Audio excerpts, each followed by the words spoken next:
Good morning, Summer. How are you doing today? I'm doing very well. Thank you so much. What were you doing in your everyday world when you tripped across this idea? I'm going to do a podcast about bad seeds. Well, honestly, I've been in the plant world for quite some time. I'm an ecologist by training, and about 2016, my Brooklyn apartment went viral because I had hundreds of houseplants, and I think it really hit a chord. I mean, it went viral, so I think it really hit a chord with folks. And I'm not saying correlation is causation, but when you saw that my place went viral to hundreds of millions of people in the course of like 3 months, the houseplant market started to really boom. Mm-hmm. And with that also started to boom more plant theft, more plant smuggling, more people wanting rare plants. And honestly, I felt a sense of responsibility and a sense of urgency about that. I tried to do a couple episodes on my YouTube channel, Plant One On Me, to talk about these issues. I was made aware more of the issue through a friend of mine, Liz from Bee Willow, who runs an amazing plant shop in Baltimore, Maryland.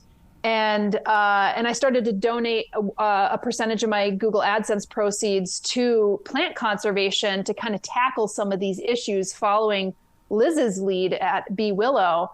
And she made the New York Times because she was able to provide some of the funds from her plant shop to get some of smuggled plants back into their environment that were stolen from Chile. So bad seeds was something that, was a culmination of things that I really wanted to do. And I was approached by School of Humans to help work on this podcast. And I was like, oh my God, yes, like this is what we need. And it's so compelling. I mean, one of our writers and researchers, Lucas Riley, he's been amazing. He's actually kind of around from my hometown in Pennsylvania. And we've just been working together. And I've been interviewing a number of folks that I've had on my YouTube channel.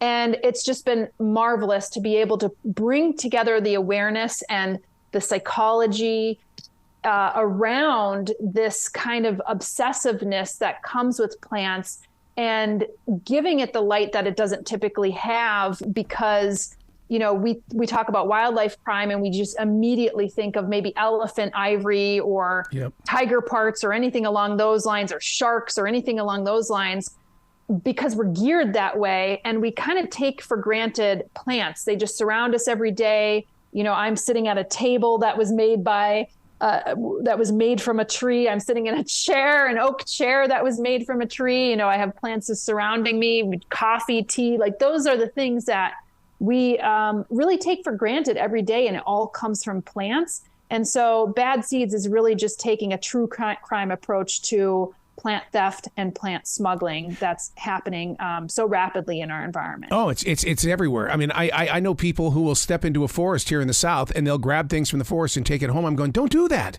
That plant did not need to find a place in your yard. It didn't need to do that. Or some of these southern mansions, they've got you walk through the gates and you're going, whoa, where did you get these plants? I know you didn't get them at Home Depot.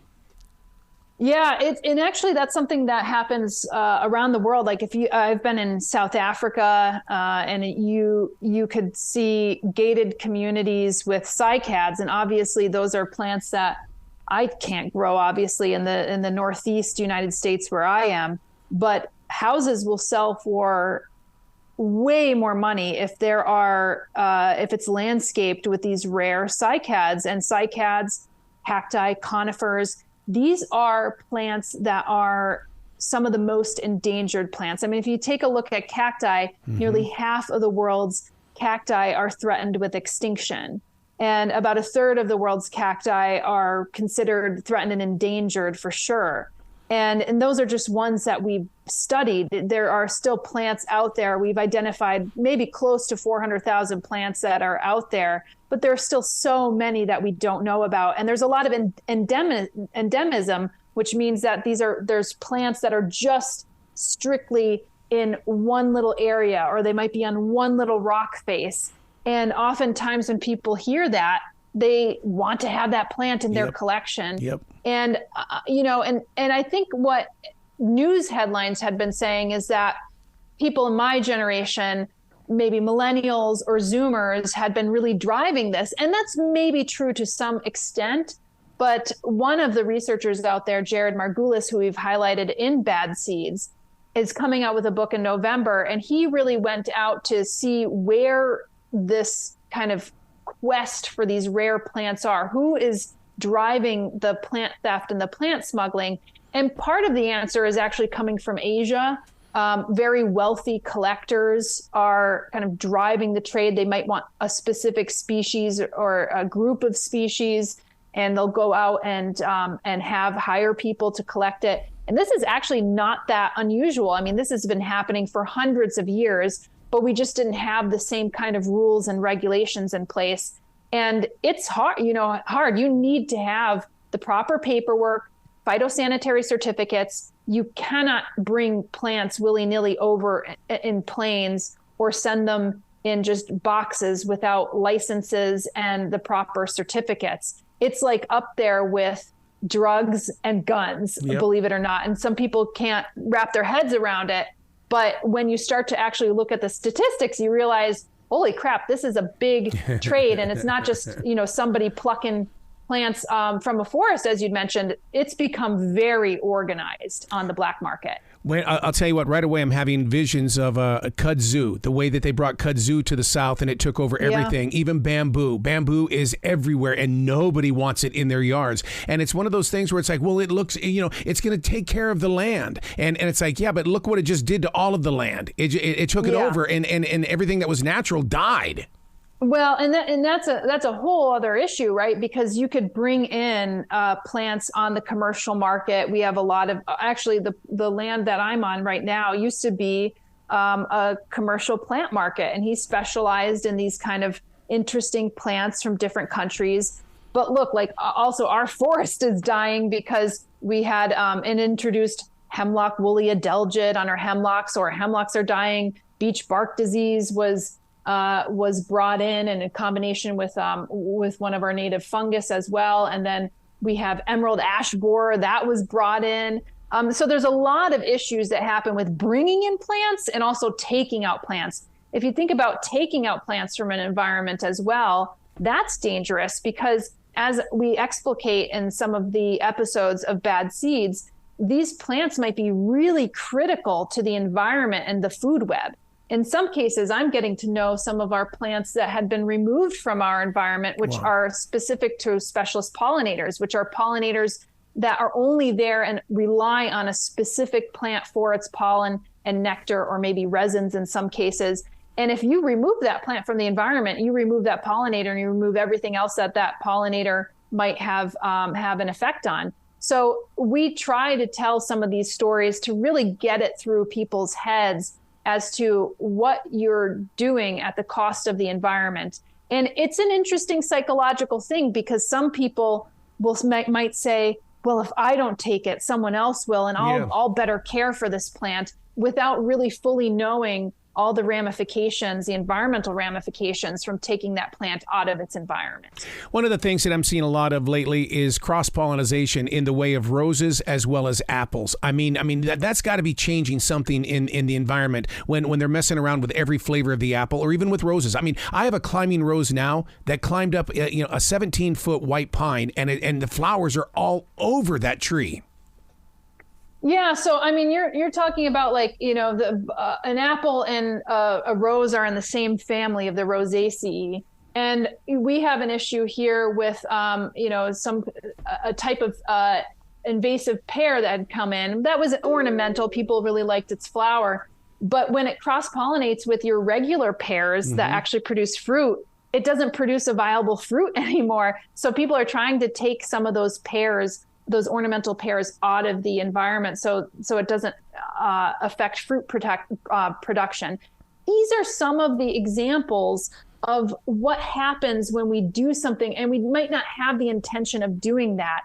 In some cases, especially with the pandemic, people turn to poaching plants in order to be able to put food on their plates. And moralistically, I cannot sit here in my chair and say, well, you shouldn't do that if you're trying to put food on the plates for your family. So I think that these are these issues that we really need to contend with as plant lovers, become more aware of it, and also just arm ourselves with better ways in order to be able to source plants and to understand some of these more I guess, detailed or connected stories in order to understand repercussions of our actions.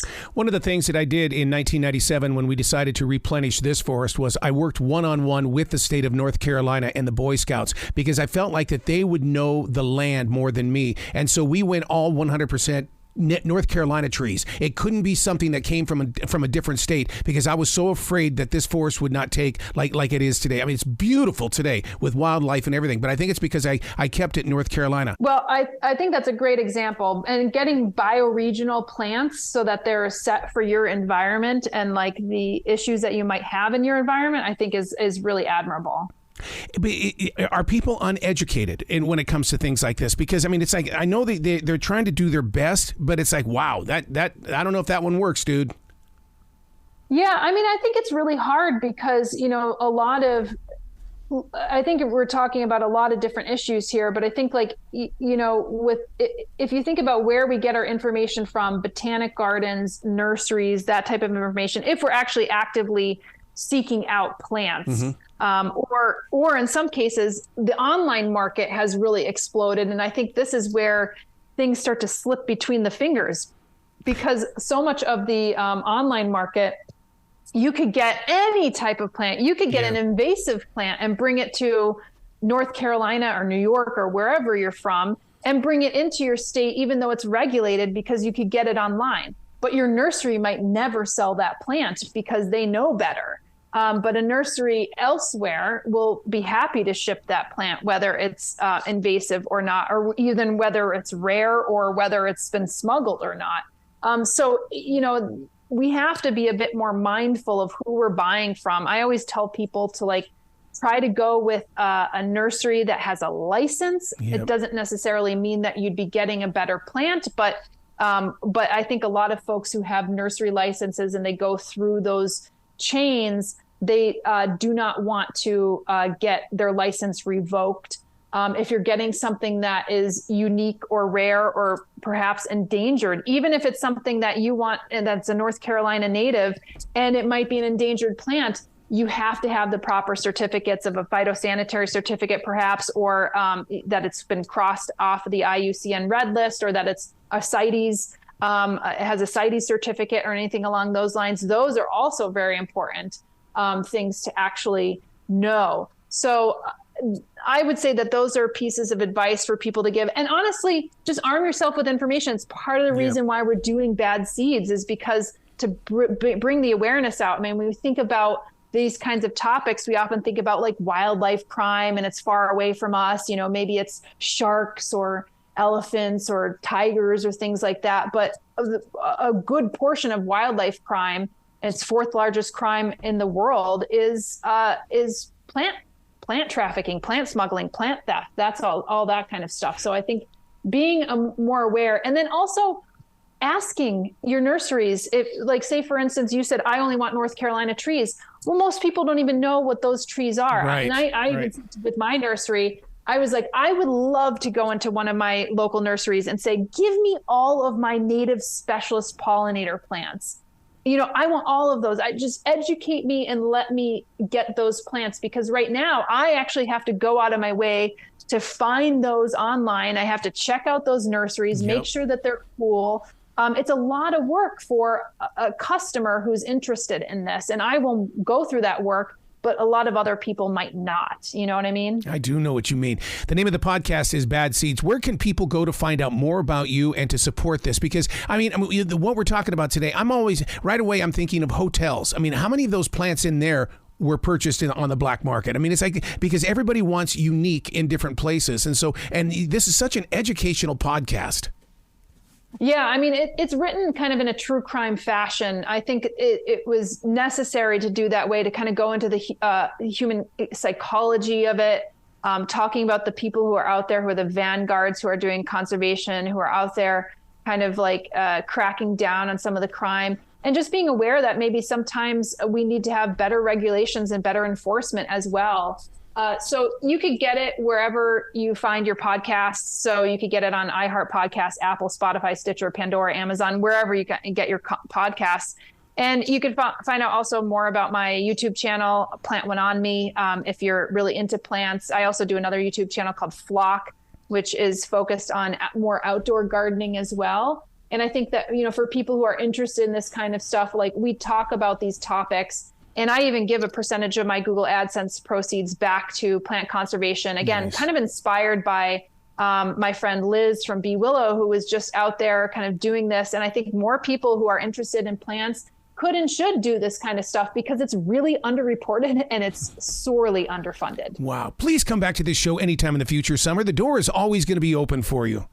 Well, thank you. And I'm glad to hear from another plant lover, and good on you for reforesting your area with native plants. I really love to hear those stories. Well, it all comes from martial arts, where they told us learn to love all living things. That includes plants. Thank you so much. You be brilliant, okay? Yep. Thanks, Arrow.